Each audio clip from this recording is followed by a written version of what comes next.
سورہ احزاب آیت نمبر 31 سے آیت نمبر 50۔ اعوذ باللہ من الشیطان الرجیم، بسم اللہ الرحمن الرحیم۔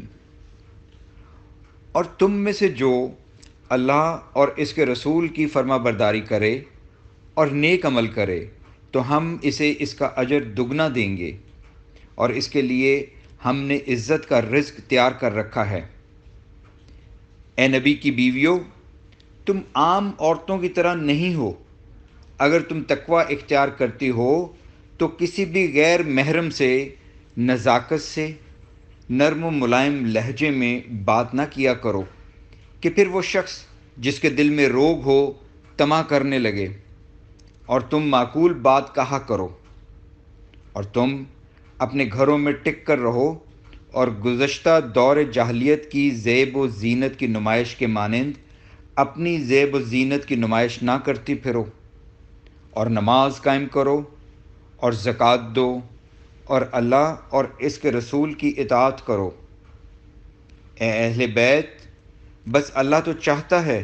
کہ وہ تم سے ناپاکی دور کر دے اور تمہیں خوب پاک کر دے، اور تمہارے گھروں میں جو اللہ کی آیات اور حکمت کی باتیں پڑھی جاتی ہیں وہ یاد کرو۔ یقیناً اللہ نہایت باریک بین، خوب باخبر ہے۔ بے شک مسلمان مرد اور مسلمان عورتیں، مومن مرد اور مومن عورتیں، فرما بردار مرد اور فرما بردار عورتیں، سچے مرد اور سچی عورتیں، صابر مرد اور صابر عورتیں، عاجزی کرنے والے مرد اور عاجزی کرنے والی عورتیں، صدقہ دینے والے مرد اور صدقہ دینے والی عورتیں، روزہ دار مرد اور روزہ دار عورتیں، اپنی شرم گاہوں کی حفاظت کرنے والے مرد اور حفاظت کرنے والی عورتیں، اور اللہ کا بکثرت ذکر کرنے والے مرد اور ذکر کرنے والی عورتیں، ان سب کے لیے اللہ نے مغفرت اور اجر عظیم تیار کر رکھا ہے۔ اور کسی مومن مرد اور کسی مومن عورت کو یہ حق نہیں کہ جب اللہ اور اس کا رسول کسی معاملے کا فیصلہ کر دیں تو ان کے لیے اپنے معاملے میں کوئی اختیار باقی رہے، اور جو اللہ اور اس کے رسول کی نافرمانی کرے تو وہ یقیناً کھلی گمراہی میں جا پڑا۔ اور اے نبی، یاد کریں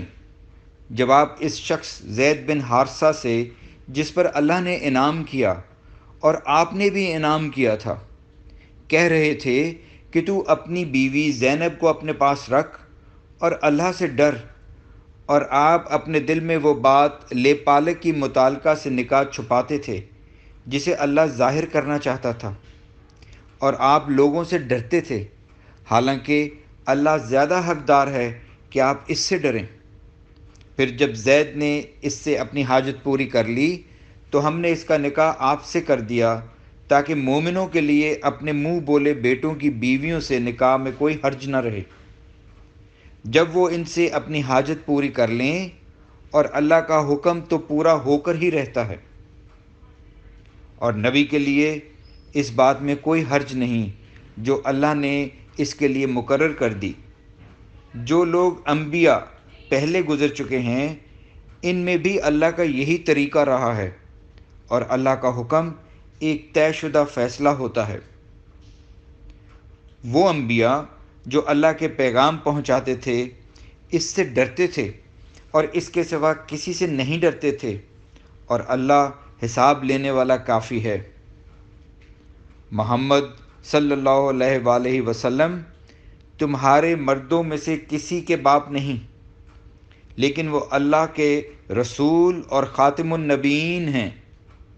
اور اللہ ہر شے کو خوب جاننے والا ہے۔ اے ایمان والو، تم اللہ کو کثرت سے یاد کرو اور تم صبح و شام اس کی تسبیح بیان کرو۔ وہی ہے جو تم پر رحمت بھیجتا ہے،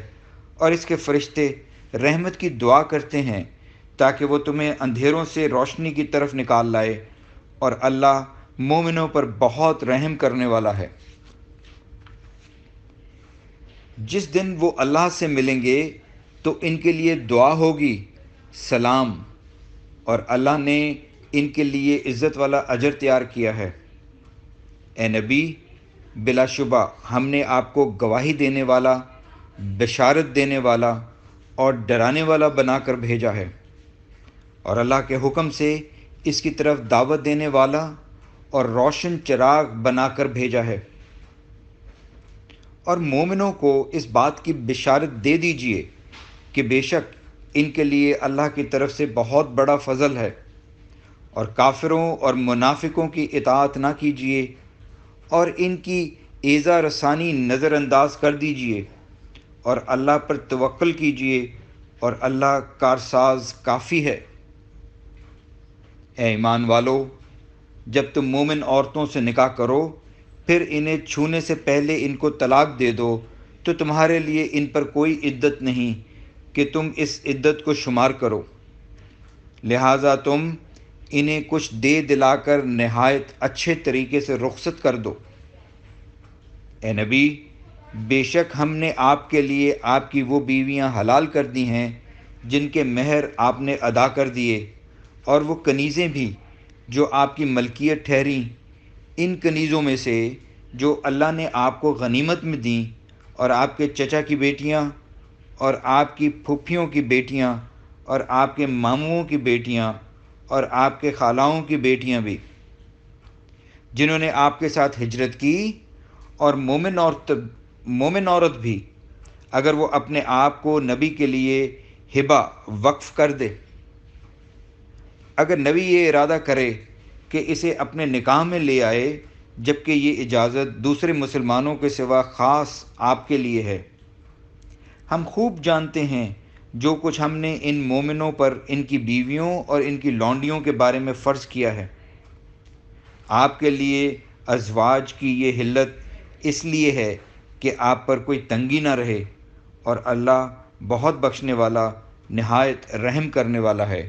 الحمدللہ۔